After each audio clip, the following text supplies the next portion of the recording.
Italian Wine Podcast. Chin Chin with Italian wine people.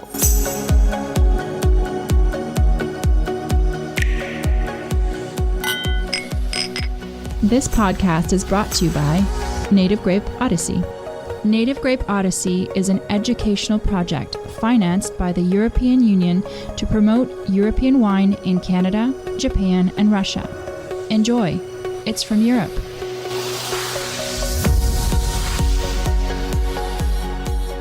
Hello, this is the Italian Wine Podcast with me, Monty Waldin. My guest today is Federico Zileri Dal Verme. Federico wears three hats. He is the owner of Castello di Bolgheri. He is the managing director of Tenuta Argentiera, both of these estates obviously in Bolgheri. And at the moment you are the president of the Bolgheri Consortium, which is the growers' consortium. Welcome. Let's start with Bolgheri. Maybe we could talk about a little bit about the history of Bolgheri and then what initiatives are being done for marketing the wines and tourism and things like that. Yes, first of all, I would like also to underline that the Consorzio started born in 1994, and so is this year 25 years, and we had a great event on the boulevard on Bolgheri di Bolgheri, 31 of August. All the producers, we celebrate this 25 years. But I would like also to say that Bolgheri started before, and so was Sassicaia and Ornellaia, Grattamacco. They start to produce wine. Sassicaia in 1960, Grattamacco in the end of the 70s, Ornellaia in the 80s. And so before was like a laboratory that permit to create Consorzio Bolgheri Rosso in 1994. I say Bolgheri Rosso because it's very strange, because in 1983 born Bolgheri Bianco and Rosé, and this is unusual considering the system, the Italian system. Yeah, so Bolgheri was officially a white or rosé wine. It wasn't officially a red wine, and you're saying that in 1994 the DOC was officially given to Bolgheri for its red wines. Yes, for the Bolgheri Rosso. On those time, the producer, they were only 7. Now we are 56. And when I started my in charge or president 6 years ago, we were 31. And so for me, it's a big satisfaction to be now 56, and maybe we will be more in the next future. We represent the 95% of all the terroir, all on the surface. Of the denomination. Of the denomination of producer in this area. Another characteristic of Bolgheri appellation is the freedom. I think it is the most freedom appellation in Italy, and the reason is because we have 3 varieties that we can use it from 0 to 100%. And those 3 varieties are, sorry, just to remind me? Cabernet Sauvignon, Merlot, and Cabernet Franc. And so this gave the opportunity for all the producers to do the best. Most, I would say, the 90% of the Bolgheri Superiore are blend. Basically, all those blends, they have Cabernet Sauvignon 40, 50, 60%, add with Cabernet Franc, Merlot, Petit Verdot. All the surface of the Bolgheri appellation are at the moment 1,350 hectares, including Sassicaia area. That's about the same as, to give you an example, roughly the same as Pauillac in Bordeaux, roughly similar size.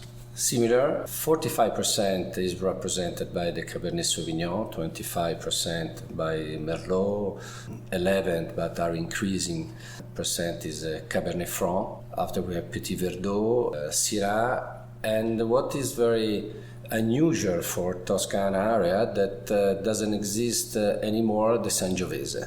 We have only 1.2% of Sangiovese, and the reason is because our soil are sandy, is a sandy limestone, and Sangiovese instead needs a lot of clay and very poor soil that statistically in the area soil here is quite rich, and we discovered this characteristic during the years. Thanks to such brand that started 50, 40, 35 years ago, Sassicaia, Ornellaia, Grattamacco, that a lot of producers from other regions, they arrived 20 years ago to invest in this area.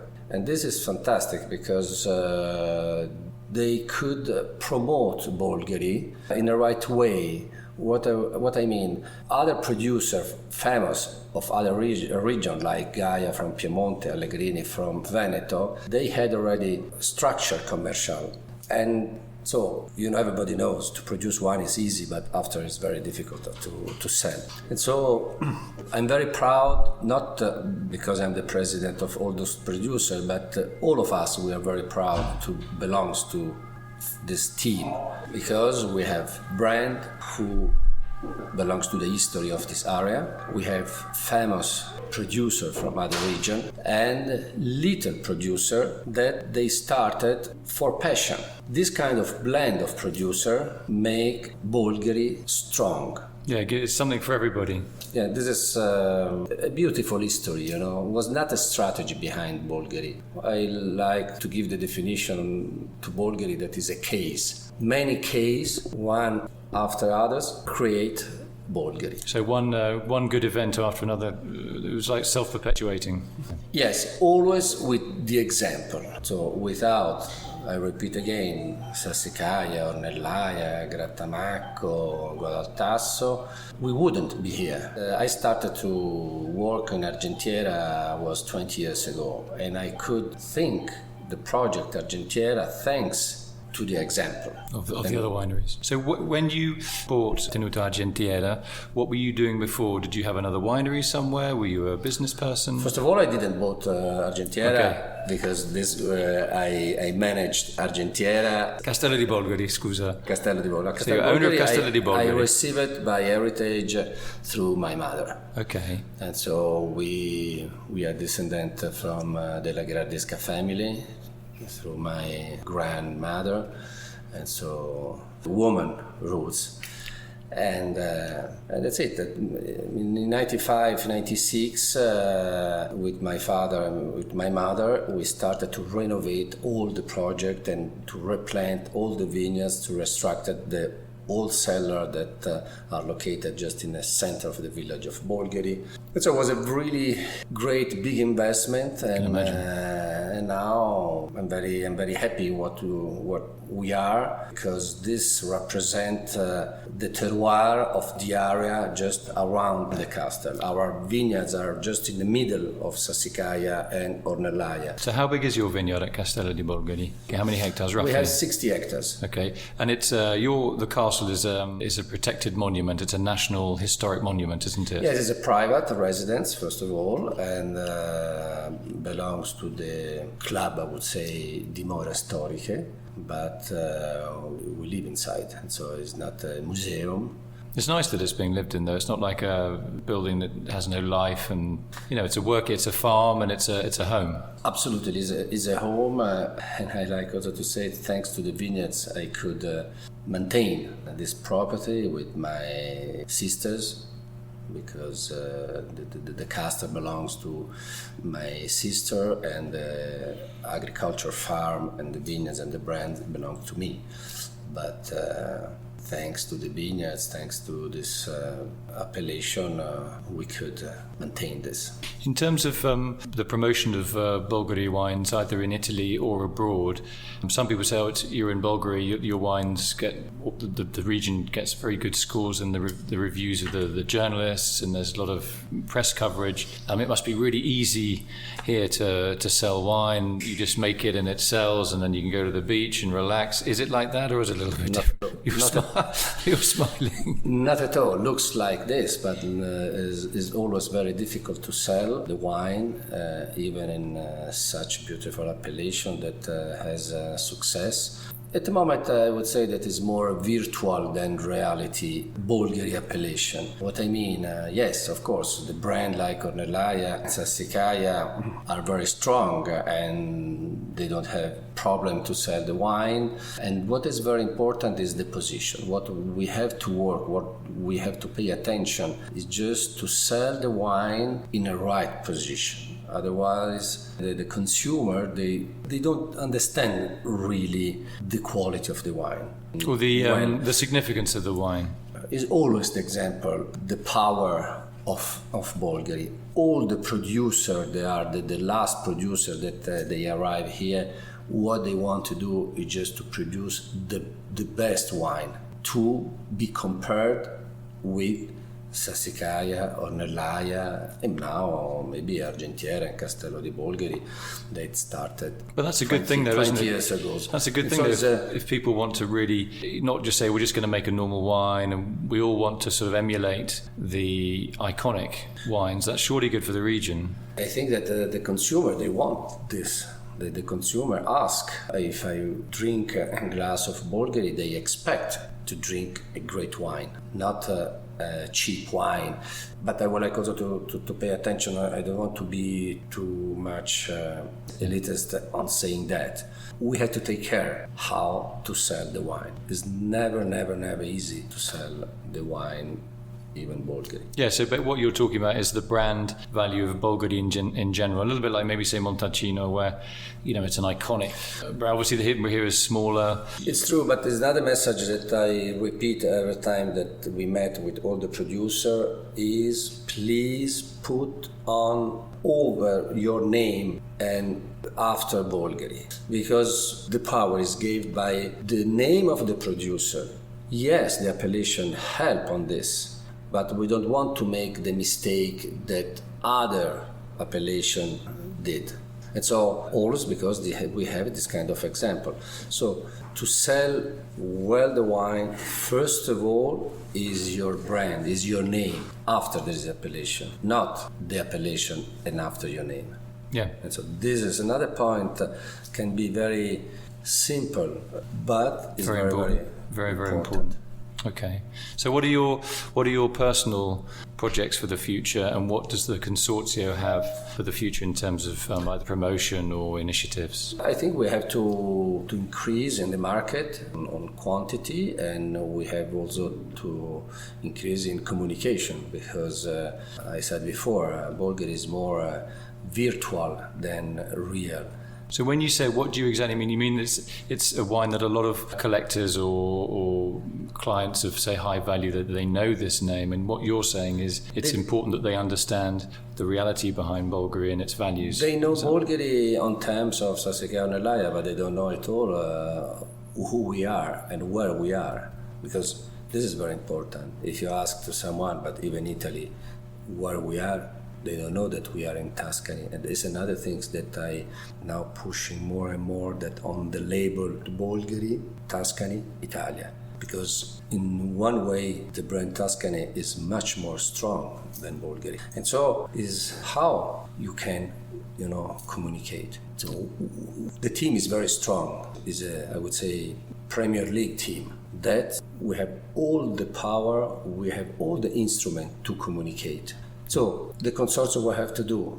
The Consorzio has to control, has to collect all the information and to give the information. But the promotion is the team. We have 56 producers that 365 days, we are every day communicate Bolgheri. This is the communication, what we believe. Roughly how much is sold in the zone? I mean, when people come here, do they buy a lot of wine, or do they come and taste and then go home and then order the wine in their own country? The direct sales very important? Not much. Unfortunately, here it doesn't work like, in Napa Valley or in Canada, where the 50, 60, 70% of the sales arrive from the cellar door. From the cellar door. It's very important to have a lot of restaurants in this area. You can imagine that in the little village of Bolgheri we have 8 restaurants. Yeah, it's a tiny village, it's just restaurants and a few 8 houses. Restaurants. But this, more and more the tourists arrive, and more they get in contact with the wine. Good food, simple, healthy, and good wine. So this is the first step to communicate.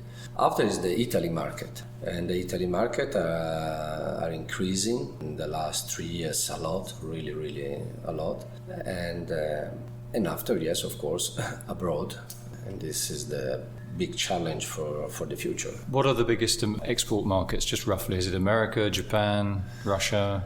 I would say that Switzerland is the first one for most of us. And after, yes, United States, Canada are the strongest. But, Russian, Asia market, what I see that they are increasing really year by year because the people, they discover more and more Bolgheri. Maybe if you go in Sicily or maybe also in the north of Italy, you ask where is Bolgheri. Yeah. Bulgari, yes, maybe. I think of the jewelry. Anyway, so this is our priority. This is our program for the future and to show and to know Bolgheri better and better.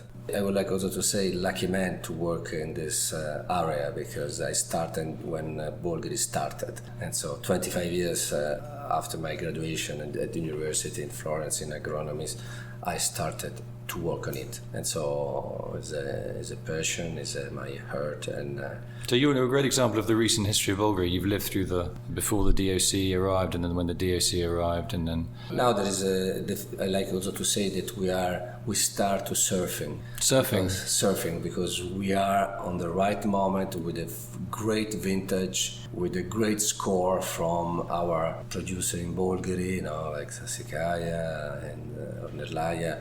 And this gave us a great future, and the market recipe more and more Bolgheri.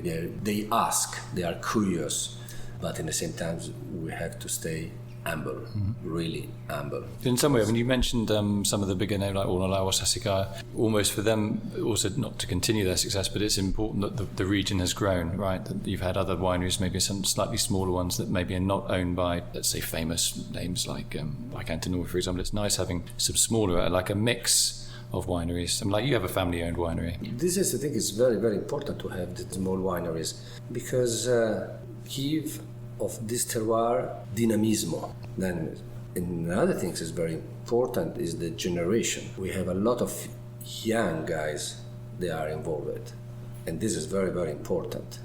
Most of the producers are young. We are in a good period.